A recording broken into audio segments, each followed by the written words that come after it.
Hola, buenos días. Estamos trabajando desde casa y he estado revisando sus actividades en plataforma y veo que hay una confusión con los trabajos que han estado entregando. Tal vez no entendamos muy bien el tema.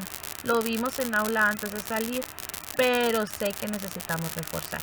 El tema es número 20 en español 1. Se llama recursos literarios en la poesía. Entonces vamos a ir trabajando poco a poco con las páginas de nuestro libro.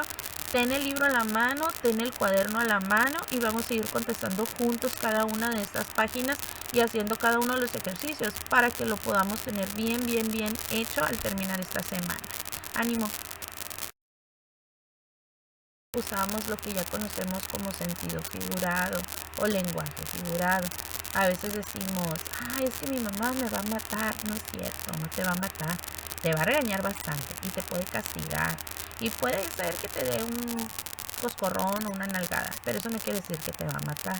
Esa es una manera de exagerar que es muy común en nuestro lenguaje y se llama hipérbole, poniéndole un nombre como lenguaje figurado. También hablamos con metáforas. Las metáforas es cuando nos referimos a un objeto mencionando otro. Por ejemplo, podemos decir tus cabellos de oro. El cabello no es de oro. ¿Te imaginan? Ya lo hubieran asaltado. Pero se refiere a que es un cabello dorado, es rubio. Incluso si le dicen ricitos de oro como en el cuento, pues quiere decir que tenía bucles, que parecían así como resortitos, pero no eran precisamente de oro, sino que era cabello rubio. O los hilos de plata sobre tu cabeza, cabecita de algodón. Eso se refiere a que son canas las que tenemos en el cabello. Entonces, haciendo alusión a esas palabras, estamos hablando de metáforas. En la poesía es muy común encontrarlas. Entonces, esta lección se trata de encontrar el sentido figurado, interpretarlo y poder entender así una lectura. No todo lo que se escribe es literal, como lo escuchamos siempre. Así es que vamos a ir viendo paso a paso cada una de las actividades del libro. Ábranlo en el tema número 20. Las páginas que vamos a ir trabajando, chicos, van a partir de la página 242 del libro de español 1. Así que vamos a ir viendo una por una todas las páginas hasta que podamos lograr toda la lección con todas sus actividades. Abran su libro y lo vamos a ir siguiendo, ¿ok? Bueno, chicos, en la página 243 aparece un poema que se llama Segador. Este poema lo escribió Pellicer y dice que está dirigido o está dedicado a José Vasconcelos. Ahora la pregunta es, ¿quién es Vasconcelos? En el libro aparece la biografía en breve de Pellicer, pero no aparece de Vasconcelos. Así es que miren lo que me encontré. Aquí en este libro es lo que debemos de hacer, ponernos a investigar entonces quién es, por qué él escribe un poema y así vamos a poder entender qué es lo que nos quiere decir a través de su texto.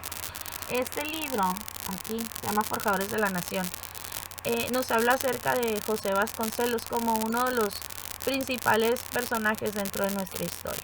Él nació en Oaxaca en el año de 1882, murió en la Ciudad de México en el año de 1959. Lo que se le reconoce a él es que impulsó la educación como secretario de Educación, llegó a estar a cargo de la Universidad Nacional de México y dentro de sus funciones lo que hizo fue impulsar la educación popular. Gracias a él todos podemos tener acceso a la educación y a las artes. Promovió la música, promovió la pintura, entonces eso es algo muy importante. Ahora, ¿por qué este autor le escribe un poema a José Vasconcelos, quien estaba dedicado a la educación, que se llama Segador? Así es que vamos a tener que analizar cada uno de los puntos de este poema y así vamos a poder entender mejor. Página 243, vayan leyendo el poema. ¿Ya leyeron? Tal vez la imagen que está junto al poema puede decirnos mucho. Se llama Segador. Y en la imagen podemos ver un cuadro con colores naranjas, algunas espigas, el sol y habla mucho acerca del atardecer. Entonces nos podemos imaginar todo lo que es el contexto en el campo, cómo va una persona con una hoz cortando lo que son las espigas o la cosecha. por eso se llama la siega. Entonces vamos a ir viendo cada una de las preguntas del libro. En la página 243 vamos, abajo dice, pregunta número 1, ¿en qué momento del día sucede la escena que muestra este poema? Al inicio el poema nos dice cuál es. Anótenle. Pregunta número 2, explica en qué consiste el trabajo del segador y qué herramienta usa. Creo que eso ya se los acabo de decir. Pregunta 3, escribe en tu cuaderno. Si dibujaras la escena del segador, ¿qué color utilizarías?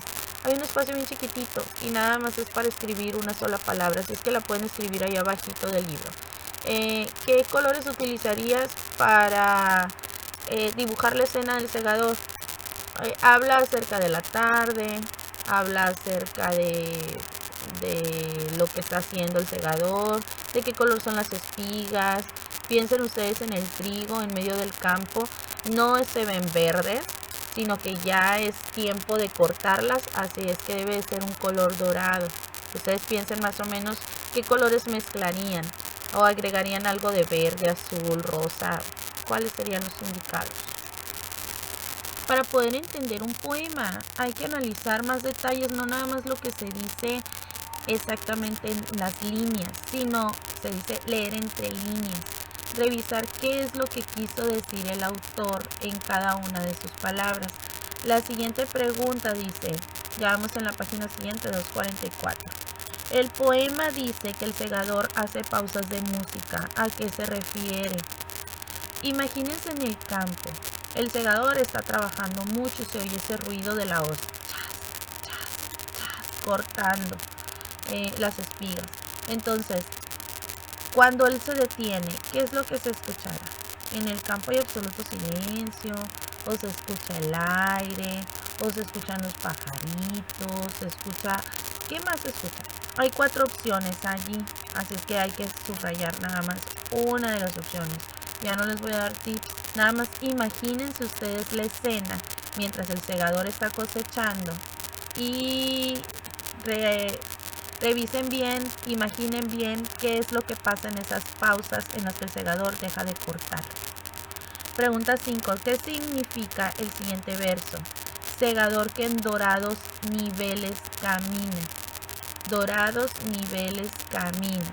Ahora, el campo tiene escaleras. El campo pues debe verse planito, planito, planito. Y ahí están todas las espigas del trigo. Pero ¿por qué dice que en dorados niveles camina?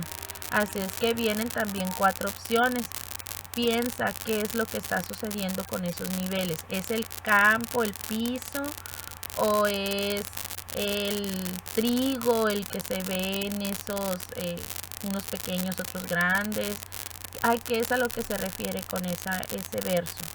Y luego la otra, ¿cuál de los siguientes versos hace referencia al anterior? O sea, ¿cuál sigue dentro del poema de este que te acabo de mencionar de los niveles dorados en los que camina? Contéstalo y luego les voy a dar las respuestas ahí vía correo electrónico o en plataforma. Abajo, pregunta número 7. El poema dice que el campesino ciega la tarde. Eso puede ser cierto. ¿Por qué lo dice el poema? El poeta, perdón. Ahora, quiero que analicemos esto. El autor del poema no se está refiriendo a una persona que trabaja en el campo. ¿Se acuerdan que al inicio yo les estaba diciendo que hablaba de José Vasconcelos? El poema arriba en el encabezado dice a José Vasconcelos. Entonces ya les hablé de la biografía de este hombre. ¿A qué se dedicaba? No se dedicaba al campo, se dedicaba a la educación. Entonces ya cuando está hablando de la tarde, ¿a qué se referirá? Nuestra vida, chicos, está considerada así como un día. Cuando naces es la mañanita, estás iniciando tu día, estás iniciando tu vida. Vas creciendo, vas al preescolar, ya te das cuenta que es la hora del lunch, ¿no? Como a las 9, 10 de la mañana. Eres joven, ya puedes vivir por ti solo y demás, entonces, ¿qué hora del día será? Y cuando habla de la tarde, cuando ya es muy tarde, ¿qué edad es a la que se refiere? Ahora la pregunta dice, el poema dice que el campesino ciega a la tarde. ¿A qué se referirá eso de que ciega a la tarde?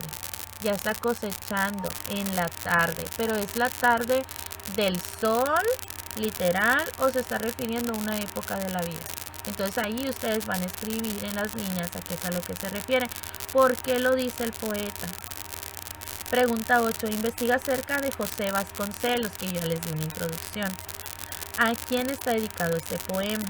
Anota a qué se dedicaba este personaje y cuáles fueron sus mayores logros.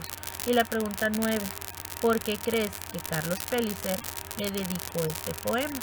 Entonces, ¿a qué se refiere ese poema?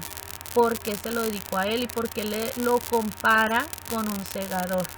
Acordémonos de las figuras literarias cuando nos comparamos a uno con otro. Dijéramos que José Vasconcelos es tan trabajador como un segador. Cosecha muy parecido a un segador. Entonces vamos a ir revisando cada uno de esos detalles. Lo anotan por favor en su libro. Capturan por favor, le toman una foto a su libro en la página 243 y 244 y me lo envían. Yo sé que ya lo habían hecho, pero hay que corregir esos detalles en los que nos equivocamos. Si no te equivocaste, vuélvele a tomar una foto a tu libro que sea legible. A veces me mandan unas fotos muy borrosas y no las puedo entender a distancia, chicos. Ayúdenme con eso. Tómenle foto a las páginas del libro que se entienda muy bien, con letra bonita, buena ortografía, clara. Y entonces ya se las tomo a consideración como actividad correctamente entregada. ¿Estamos? Tengan un bonito día, chicos. Voy a seguir estando en contacto con ustedes.